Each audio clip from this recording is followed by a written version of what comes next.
Welcome to Off Market, a look at the Perth property market from the people who are working in the trenches. Join me, Shane Beaumont, Ross Hunter, and a special guest each fortnight as we dissect the latest property news and break down what's really happening in the different pockets of Perth. If you'd rather watch, you can find us on our Facebook page at Crib Creative Perth. Enjoy.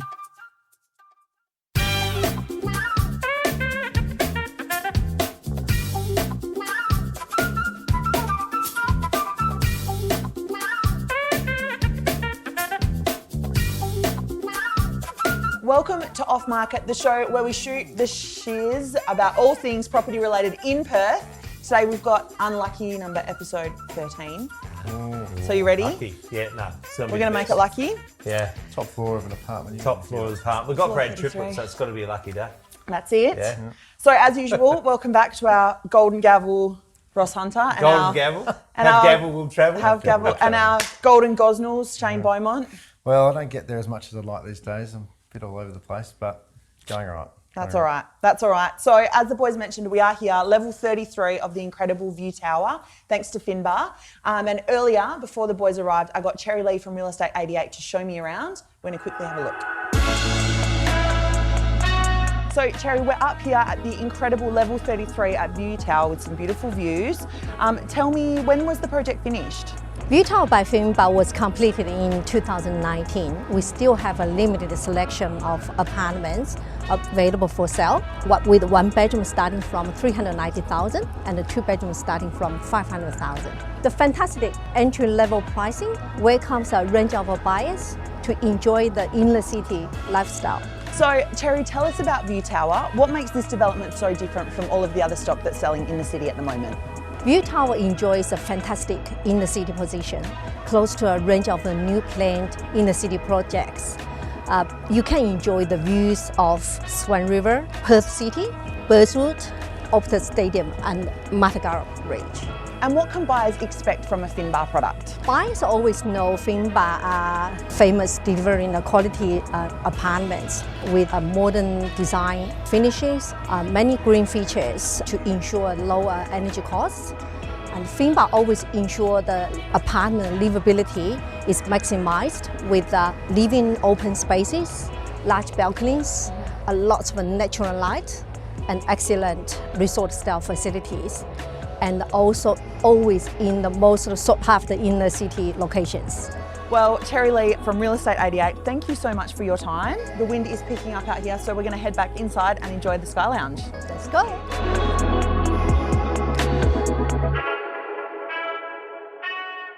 Such an incredible spot right in the heart of the city. We've brought the views again, guys, for you today. It's getting better and better, isn't it? I know. There are still a couple of apartments available here, so if you do want some more information, get in touch with the team at Real Estate 88. We're straight into Under the Hammer.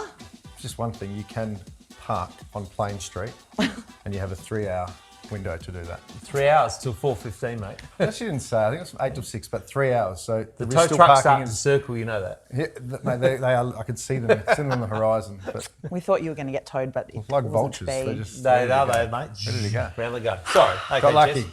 Anyway, Back Under to you, the Jess. Hammer, Roscoe. Yeah, Under the Hammer. Yeah, it's a really interesting space, Jess. As I mentioned the other week, you know, it's it is the best auction market I've seen in all my years back in WA. And yet the auctions are a low end. And there's a couple of reasons for it. The auctions that are being booked are selling prior to and with unbelievable prices. Like, remember the other week we mentioned Julie Fairclough from Real Market in Dunsborough had that property that hit the Fin review, got a great result. Well, you know, give Julie another shout out because she's doing a great job. She had an auction booked with me for a couple of weeks down near Eagle Bay. I can't quite remember it was an unusual name. You're spewing, aren't you? Yeah, I am, mate, I am. And there's a beautiful property, absolutely magnificent, and within a week it was gone. Can I ask, for non-auction agents or for sellers who are thinking about auctioning, you've got obviously your the starting price. Yeah. And then... Or potentially no price. Or potentially no price. Yeah. But at what point is the price you're being offered good enough to say, we're not going to take it to auction? Look, I guess there's no exact science around that, Jess, but I often say to people, if they ask my advice, to say, try and simulate the auction thing. Say, if this was the auction right now and this was the highest bid, how would you feel? And if you feel as though this was the auction, that was the highest bid, and you go, wow, that's an amazing result, then there's your answer. But if you have to go, oh, I'm not sure, you got to think about it, then there's also your answer. So I find that's a really sort of clear-cut way to try and put yourself in that position to say whether you should or you shouldn't do it. If it's a no-brainer, you know, at the end of the day, it is what it is. But we are definitely, you know, there's a lot of pressure on the market. So there's a lot of people wanting to.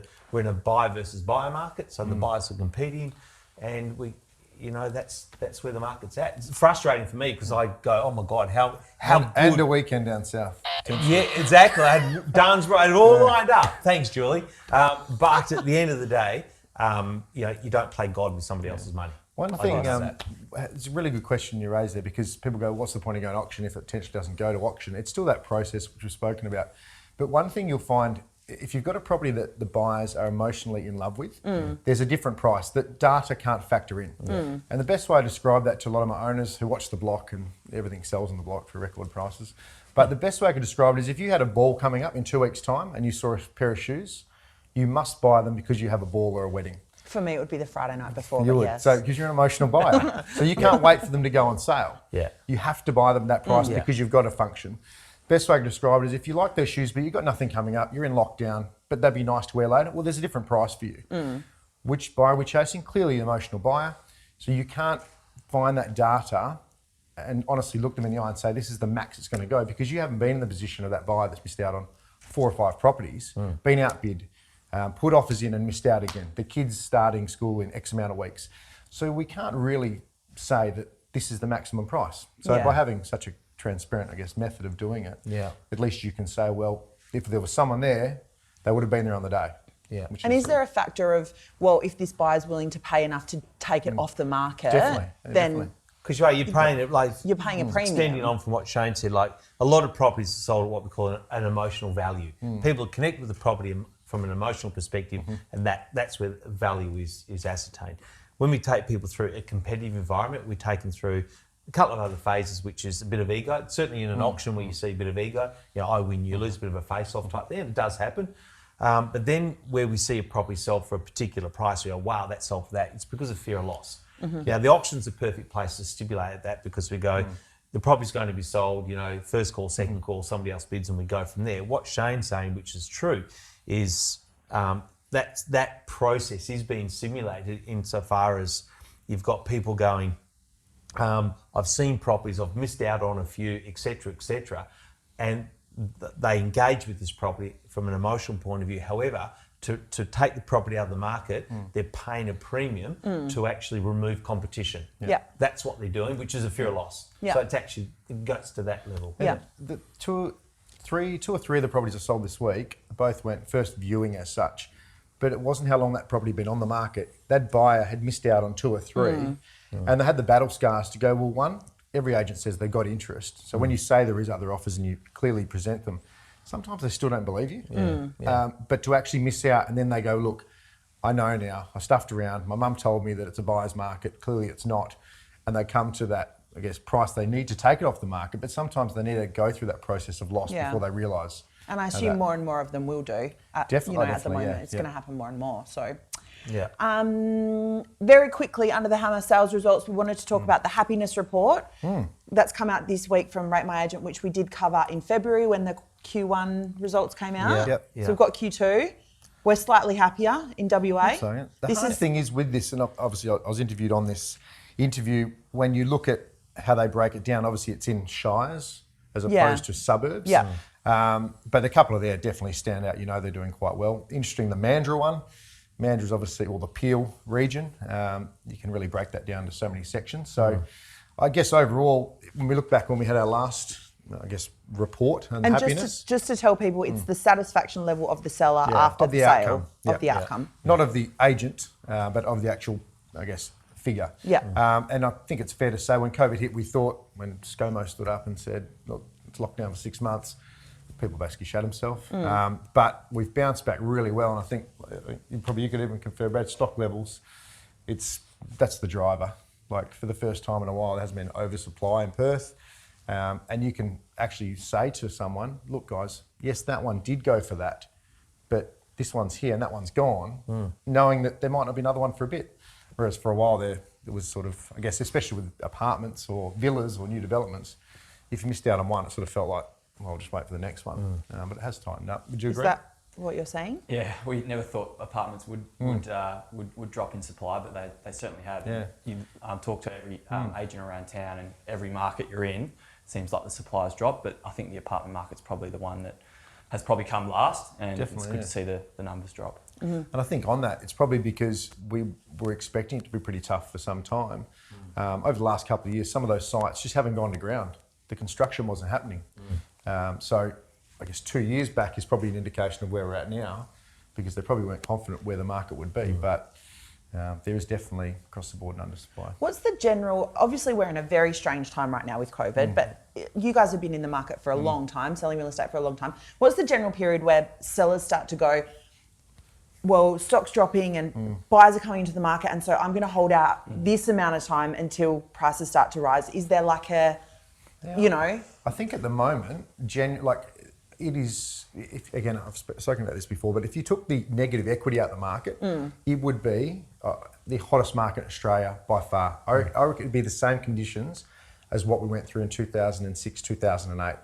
Because we're back below those levels in stock. But so many people, and again, ask Brad, like you've seen that negative equity, people want to move, but they can't. Like they try to sell today, they're like, well, I still owe more. I still owe. Take that out of the market and you've got just, it's a frenzy. It really is, because those new buyers coming in are all over it, but they're not hamstrung by what they've purchased before. So I think at the moment, and I've seen a lot of people say, actually got a letter drop from your company in my letterbox this morning saying that You got a lowest list? stocks since 2014. Yeah, it's true. It is. Unfortunately, I think the selling conditions are as hot as 2014. Unfortunately, the price isn't there. Okay, we'll get there. We'll catch up, but also just to add to that, there's also the thing too where people will want to sell, but they will also hold off in the fear they can't replace it, or they can't find something. Where do I go? You know, if I sell, great, I get a premium. Where do I go? So it is a bit of a perfect storm in some ways. And rental vacancies, what did you say they are now? 1.8? 1.6. 1.6. Lowest since 2008. And we're averaging around 9, I think it was 9 calls a week from people, not before everyone thought that people were moving back. But I had a call from someone the other day who's actually an agent who's been employed as a buyer's rep. He's going to come over when lockdown's over. Fingers crossed, not far, but well, depending which way you look at it. And he's actually moving 5 families over here. He's been employed to get them into schools and get them basically in good areas, multicultural areas like they're crested. So that's going to be pretty amazing. They're not expats. They're like people going, I see a bright future in WA. Yeah. Have you had much of that? I had a call last week from someone in Melbourne just asking, can I get there? Yep. So I don't know, but obviously they're thinking about it. That could become a cottage industry. Like, how do you get me to Perth? What's the quickest, easiest way to get me to Perth? Yes, it's like the Mexican. Sea We need the Mexican drug lords. We need them to be able to get people. But Submarine. it's like, Well, Brad was saying before. Anyway, no. No one can get in. So Go on. We were talking about the situation in the city before. Yeah. And you were saying that the cops were saying it's quite bad at the moment because it's difficult. Drug supply into Perth is difficult, and so people are going through withdrawal. And so that could be a new job for the drug dealers around. So it's cleaning it up. Good on you, Jess. My thought process. Shane, she told Anyway. Jess gave me the warning pre-show. Ross, behave yourself today. I sometimes shouldn't say in what I'm thinking in my head. Okay. So I'm just looking for next people's week it'll be, job it won't be levels. Clive Palmer trying to get in, it'll be Pablo Escobar. Anyway, moving on. The real press. We're going to move on Okay, past good. that. Good. Into the real press. We've got a couple of articles this week. The first is from the Fin Review. East Coast apartments slump as WA rises again, which is basically what we have just been talking about. Yeah. Look, I when I saw this article the other day, Jess, that's why I jumped all over it because number one, how long is it since we've seen a title like that? You know, East Coast apartments slump, WA rises again. It's like we need to frame that. Unless it was West Coast. It's only West Coast that says that about. Not, Yeah, exactly. West Coast, not WA. Not property real estate. But you look at these things, and it is very encouraging. And I think it's good to have a national perspective. You look at Melbourne and Sydney and so forth, they're looking at a contraction of 19% over there at the moment, which is really, really quite a big number. quickly too. Yeah, very, very quickly. When you look at the detached home market in WA is looking to jump 23.7%. and which is 13,320 this year. So that detached home market obviously also goes into the small lot type thing and so forth. So you look at that, it's the pent up demand is huge, and then you back that into the other article which was in the Finview, which goes on to what Shane was talking about the other week in relation to the land and the subsidies that were going on. It's Nigel Sattlery in here is quoted as saying there's a lot of the building companies have actually maxed out their quotas and have stopped taking any orders because they can't. The top 10 have capped their monthly sales. They can't. I know a couple of great operators, and they've been told, look, you're selling in essence too many homes, which is probably good in a way because you've got to be able to deliver the product. It's all good taking orders, but if you can't deliver it. We actually have a very good operator coming on next week to talk to us about that. Yeah. So. Just on that, we're talking about that grant. If you speak to, again, those top operators, not so much the new guys coming in the industry because they're happy just to get on board, but they actually said the first grant they brought in, which was the 20 or the 25, was enough. Yeah. They sort of felt like it could have been sustainable, but that extra grant almost put fuel on the fire. So I thought that was really interesting saying, because they're the ones benefiting. Yeah. But that shows that we weren't that far from being a bit healthier market. Yeah. We just needed that big push. So hopefully if depending on things going WA, if they can get even a $7,000 grant on established, that'd be just amazing. Well, you look at this, which is naturally, organically happening here at the moment. Plus, you look at what's going on with the interest from people that were saying before from eastern states to move across here. Plus iron ore prices that we were talking about the other day. Iron ore, we spoke about that on the phone the other day, Jess. Iron ore's yesterday hit at 129 US a tonne. Now, put that in perspective for a lot of people. 3 months ago, it was back at $80 odd a tonne. 12 months ago, it was back at $60 a tonne. Now, for Western Australia, this is really significant. Considering production, the production costs through the downturn, they got them from about $60, $65 a tonne production down to $20 a tonne. Very lean. So the profitability of these iron ore companies is just off the charts. I was saying before, the amount of emails we've received this week from people in the eastern states just searching for rental properties to come in. The mining companies are desperate for people. I mean, it's this perfect, once again, a perfect storm in a good way, just building up to really, I think, if you look at a slingshot to launch WA, I'm confident with everything that's going on. As Shane was saying, this could well be the best market in Australia in a very short period of time. I can feel your excitement, Ross. Oh, mate, we've put up with how many years of feel it. WA. Honestly, we're back to, give or take, potentially in some areas, 14 years. Yeah. So imagine, and that's what I say to young buyers, like you've had mum and dad investors who have done the right thing, not gone on the cruises or less travelling, bought a property, had a property worth less 14 years later, and you've got a free kick. Yeah. You can get into the market, but don't let it miss out again because you potentially would. Let me just sum it up like this, right? So 2 years ago, Apple became the first $1 trillion company. They're two, right? aren't they now? 2 years ago. So it took them 14 years on the stock market to hit $1 trillion. It's taken them 2 years to hit $2 trillion, which happened the other day. So what I'm saying is it's taken a long time for WA to build up some momentum. It's taken all these years, like 14 years and all these things to get there. Now that gap could close very quick. Yeah. And I'm going for mayor. I'm officially launching. That's it. Watch out, Basil, out of the way, mate. I'm doing it. I'm going there. Vote 1, Roscoe mayor. On that note, we're going to bring on our guest for our good highlight. Brad Triplett. Brad Triplett, I can see you just gagging to come on. Come down. Come on Brad. down. Sitting there by myself. I know. Mates. Now, Brad Triplett, Arena Real Estate, welcome. Thank you. We've Thanks spoken for about having you on this show more times than we've spoken about Shane. So finally, it's good to have you here. Inner city specialist. We're obviously here in the middle of the city, so we thought, who better to have a chat to? Tell us what's going on. We've just talked about your market. Tell us. Yeah, I think we've done your job, mate. Yeah, well, just going back to what you said about the last 5 or 6 years, the city market really has been. We call it the ground zero of the downturn.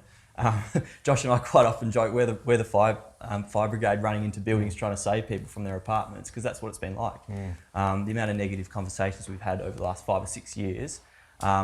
I've only really known a bad market. Got in 2013 when it was good. Followed Josh around for a little bit, but 14 onwards it was doing this. So to finally see a little bit of action around the city, and obviously prices aren't amazing for sellers, but from a buying perspective, first home buyers are really fueling our market at the moment. I reckon they're probably making up 85%. So for them to be able to afford to come in and buy something in this location, 5 or 6 years ago you couldn't do that. So tell me about the type of stock that you have, would generally deal with. Is it very small apartments? What are you selling? Yeah, we sort of go from anything from these sky rises here at Vue to little boutique complexes, but the best performing part of the market's that sort of 250 to 500 range, which is where those first home buyers are positioning themselves. The terrace road properties, the $1 million plus stuff, obviously they're still a little bit slower and the market's quite small for that at the moment, but that mid-range stuff, that's obviously quite affordable and that's moving really well. So Brad, with the first home buyers, obviously those that are buying because of the grants, they have to be owner-occupiers, don't they? Yes, there is a bit of a misconception with these grants, that these new grants that have come in place. Yeah. We don't really get the full bulk of that for our buying market. You get obviously get the $10,000 grant if it's new. Our established market here is you're not getting anything. So I think there is a bit of a misconception out there that no, you're not going to get that if you're buying an apartment. It happens a bit, that. It's, the problem is, I think, with that, and I think you'd agree, if you buy a brand new property today, you can obviously get the 10,000, and before that was a real big bonus because you had nothing else. But the people that have been most penalised through the current situation is the person that bought a year-old property. Especially now with this stamp duty relief, at 75%, why would you buy one when one of them's got 75% stamp duty relief potentially? It makes it pretty hard. And those conversations, knowing that you're walking into a listing when they paid $750 and you're walking in saying $550, and it's undeniable, the data. Yeah, the established owners have been hit hard already, and these new grants have probably put more pressure on them. So, and we did see it when those grants came in. We saw a shift from buyers looking that were really close to buying. All of a sudden, their attention was there, and all of a sudden, our established owners are left with less choice. And are a lot of those first home buyers, are they from an owner occupied through to investor thing, or are they? What's the split there, Brad? For the first time owners. Investors. I don't know if there's any out there. At the moment, the young people buying, are they all looking to live there, or are they looking to buy and rent? They've got actually quite a smart mentality. Most first home buyers, they want to move in initially, but their future plan is to buy something that they can then rent out easily. First investment property. Which I think is a good mindset. But initially, it's move in. Okay. I think it's also good when you're dealing with those first home buyers. You can actually, hand on heart, when you're selling a property, believe they're buying at the right time and they're buying a good first investment. Whereas sometimes you get properties probably years ago, not so much now, that means pretty good buying, but you can actually say, look, you're better off with this because you'd be paying $400 a week rent and you're probably paying $330 a week to be in your own home. And I think what's happened with the rental market tightening up is first home buyers have had to actually at least look at buying when before they wouldn't, and they're going, actually, if I can get a little deposit together, my repayments will be less. So that attention shift has seen people actually realise, I can actually afford to buy. Because I guess mum and dad never kicked them out, typically never kicked them out. And then the next step is the rents kept going down. So it wasn't like they had that wake-up call, but I say that to a few people, it's almost like the slap that going, okay, hang on, I should really think about this now. It's taken some time. But. Can I ask, what's the general, this might be a huge generalisation, but your kind of age group of a first home buyer at the moment? Is it, what kind of is the average age of a first home buyer? Well, it's funny, the city market used to be a heavily investor dominated market, and obviously through the downturn it's shifted. A lot of the investors are cutting their losses, the ones that can, and obviously with prices being much more affordable now, the younger professional people, sort of anywhere from 21 up to 35, that younger professional demographic, they're the ones that have really come into the city and changed that demographic quite significantly. Has it helped that the city has kind of revitalised itself in the last 10 years? Because it used to be you've worked in the city, but now now there's so much to do. And leave the city. I think apartment living in general has become more popular. And I think the City of Perth have done a great job the last couple of years. And obviously even the East Perth area we're in now, they're going through a 3-year transformation phase. Obviously Optus Stadium was part of that, the bridge. So I think the city is just a cooler place to live. We're sort of catching up to places like Melbourne and Sydney. Brad, what interests me, you've seen the young couples, professional people buying in the city, and obviously they work in the city, so that's the thing. You've seen them sort of now say, look, we don't need to own a car, and you've seen any of that sort of trend? I think every year that goes on, life seems to get a little bit busier as well. So people are going, well, do I want the house with the backyard? Do I need the car? I'm at the office till 7 or 8 p.m. Why don't I just move closer to where I'm working and stroll home? So I think life's busier for a lot of people now. So people are realising, in my time off, I don't want to be travelling to and from work. I want to be either having dinner, or maybe going on a holiday when I can. So I think it's a time thing. Yeah, and that's why I think it's so important for a developer that they actually look at what's around the development. I think sometimes, probably years gone by, they've just gone, does it work on a spreadsheet? As opposed to who our likely clientele, who's going to buy this, what's their age demographic, what are they going to want? And I think that's when they slap buildings up really quickly. A few years back, they probably got guilty of just sweating the site because it was R40, and we've seen that through Belmont, maybe Rivervale, those sort of areas, Cloverdale, but they've just gone, what's the most we can put on it? And it might not be what suited the area. Yeah, and I think now buyers have got more choice. There's more choice in terms of the number of apartments available. So developers have had to get more creative with what they're actually putting in their complexes. And investors would have to think about that when they're buying as well, not just the people that are but they haven't been there. owner Like you said, occupiers. the investors aren't there, but I think, like you said, Brad, the buyer's going, well, this isn't my forever home. I've got a family, but would I be able to rent it, or would I be able to sell it? Which is two things. And when I listen to 882, because I'm an old fuddy-duddy, they speak to one of the financial advisors there. And quite often he'll say to his clients, if you had your time over, would you buy it? And I think it's a really good question when you're talking about trying to quit a property. Would you do it again? And if you can say yes, well, it's obviously turned out to be a good investment. Unfortunately, again, some properties in the last few years, again, I think that's a really good example where there's too much of the same thing, no competition. Like, you wouldn't go and auction a certain property unless it was the bank doing it. Because they're just like, well, I'll just go that one. There's no unique selling point.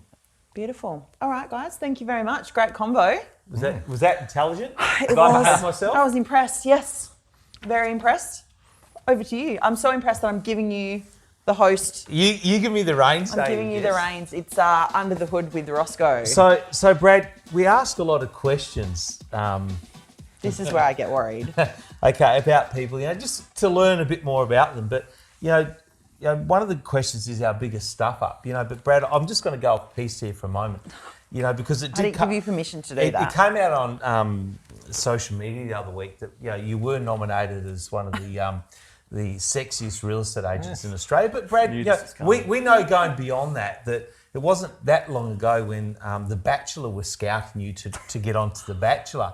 And I believe even last week there was another text came through, someone scouting you to be on one of the dating shows. So, mate, this is quite a privileged thing. Shane and I, we're privileged to be in the presence of the sexiest real estate agent in Australia. I'm going to comment later. So, Brad, outside of all that, we say what's the biggest stuff up. Is the biggest stuff up the fact you said yes or no?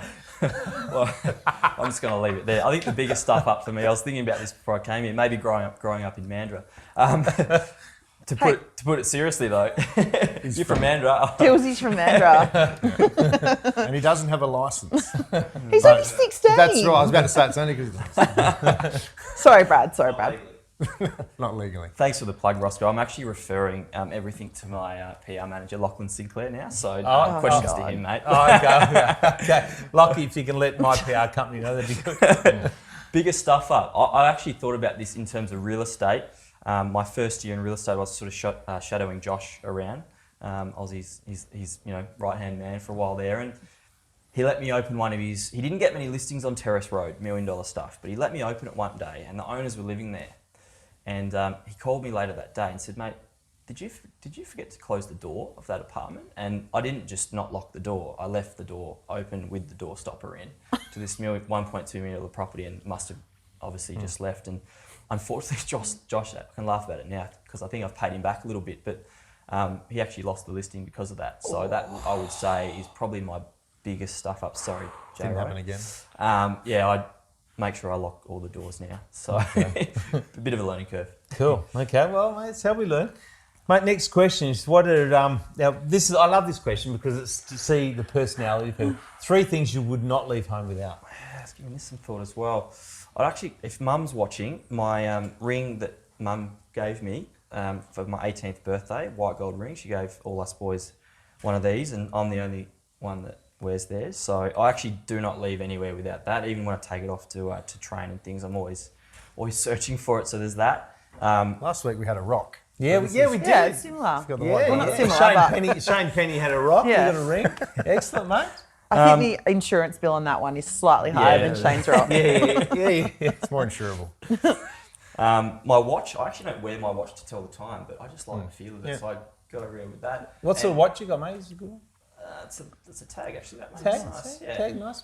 Got that for myself when I turned 30. That was my 30th birthday present for myself. Yes, nice. And what's the other one? My sports bag. I'm a bit spontaneous with my workouts. If I get 30 minutes there, I'll just jump into the gym and jump on the treadmill or something. So Cool. Well done for having 3 that we haven't heard before. Yeah, Like that was good. That was Like good. that. I was going to say phone, sunglasses, No, and yeah, wallet, but no, that's very good, mate.